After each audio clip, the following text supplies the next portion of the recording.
En fait, le truc, c'est que vous êtes nombreux à vous laisser piéger par les faux amis en anglais, au fait. Je l'ai remarqué. Aujourd'hui, si tu demandes à quelqu'un de dire le mot décevoir en anglais, il va dire quoi? Deceive. Deceive. Et je vous comprends parfaitement parce que moi-même avant, je pensais que c'est ce que ça voulait dire jusqu'à ce que je découvre cette chanson. Make you take your time, oh. You want to deceive me. No, they waste my time, oh.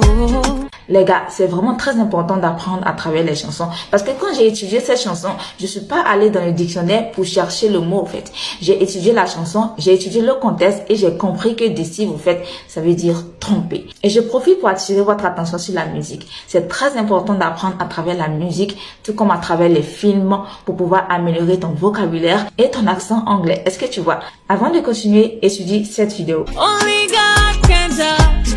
You want to deceive me. You want play with my heart. C'est bon?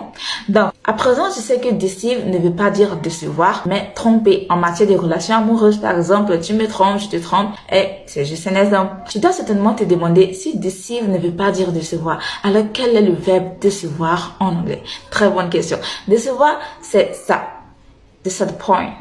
Disappoint. Disappoint. Ok, donc comme je l'ai dit dans une vidéo précédente, si tu veux dire à quelqu'un tu me déçois, tu vas dire I'm disappointed in you.